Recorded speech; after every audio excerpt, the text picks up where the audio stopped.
दरवर्षीप्रमाणे याही वर्षी स्वाद मसाल्याचा मिरची महोत्सव सुरू झालाय। चांगल्या क्वालिटीच्या मिरच्या, जिथे मिरच्यांचं उत्पन्न जास्त आहे त्या ठिकाणी त्या शेतकऱ्यापाशी जाऊन ती मिरचीची क्वालिटी बघून कमीत कमी रेटमध्ये तुमच्यापर्यंत पोहोचवण्याचा प्रयत्न करतोय। तुम्हाला या ठिकाणी अनेक प्रकारच्या मिरच्या बघायला मिळतील। त्यामध्ये बेडगी असेल, काश्मीरी असेल, लवंगी असेल, संकेश्वरी असेल, गुंटूर असेल। आणि याही वर्षी माझा मसाला कलर, तिखट, टेस्ट वर्षभर टिकून राहिली पाहिजे म्हणूनच तुमच्यासाठी घेऊन आली आहे या सर्व मिरच्या। तर हा महोत्सव 15 मार्च ते 30 मे पर्यंत मैत्रिणींना सुरू आहे। तर वाट कसली बघताय? जवळ तुम्हाला जी सोयीस्कर असेल त्या शाखेला जावा आणि तुम्हाला असणारी मिरची खरेदी करा।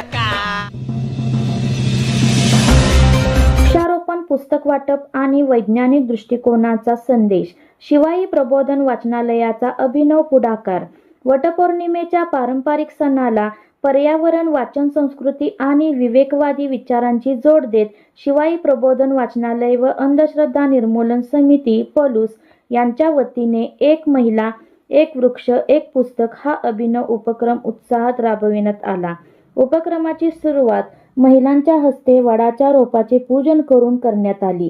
त्यानंतर आंबा, चिक्कू आदी फळझाडांची लागवड करण्यात आली। लावलेल्या प्रत्येक रोपाचे संवर्धन व संरक्षण करण्याचा संकल्पही यावेळी करण्यात आला।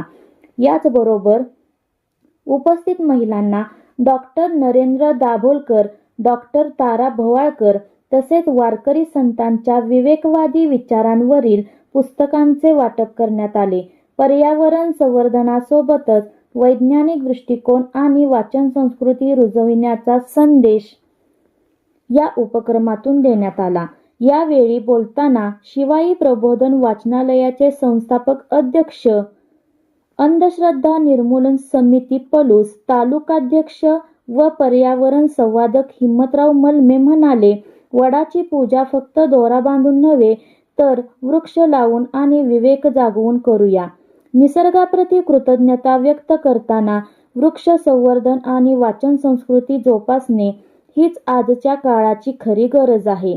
कार्यक्रमाचे स्वागत व प्रास्ताविक कार्याध्यक्षा कल्पना मलमे यांनी केले। उपस्थित महिलांनी या उपक्रमाचे स्वागत करत वटपौर्णिमेला समाज प्रबोधनाची दिशा देणारा आदर्श उपक्रम असल्याची भावना व्यक्त केली। आपण काळजी घेतो त्या पद्धतीने त्यांना वाढवलं पाहिजे, कारण ते आपल्यासाठीच आहे। तर तेच आपल्याला ऑक्सिजन देतात, फळं फुलं जे काही आपण सगळं वापरतो ते सगळं देतात, म्हणून त्यांची काळजी घेतली पाहिजे। म्हणून आज वडाच्या पौर्णिमेनिमित्त एक आपण रोप लावणार आहे, तुम्ही सगळेजण तिला लावणार आहात। आणि त्यानंतर अशी वारकरी संप्रदायामध्ये असणारी संतांची परंपरा आहे, महिलांची स्त्री संप्रदायातली जी काही आहे सुशिक्षित अंधश्रद्धा असतील किंवा संतांनी आपल्याला जे जे काही विचार दिले ते विचार म्हणजे हे आपले सण समारंभ आहेत आणि ते आपण पुढे घेऊया एवढीच अपेक्षा व्यक्त करतो सगळ्यांना। चांगलं वाटलं एक वेगळं आणि आम्ही ती झाड लावायचं निश्चित होतं। नवीन जागेमध्ये नवीन घरामध्ये झाड लावायचं। नम्रता, तू काय सांगशील? कायमच आपले मलमे सर नवीन काहीतरी उपक्रम साजरे करतच असतात, त्यातलाच हा एक भाग आहे। आणि हा म्हणजे आम्ही ह्यात कायम सहभागी पण होतो, आम्हाला हे उपक्रम आवडतात आणि तिथनं पुढे सुद्धा सर असेच उपक्रम साजरे करतात आणि त्यासाठी सरांना मलमे कुटुंबांना शुभेच्छा।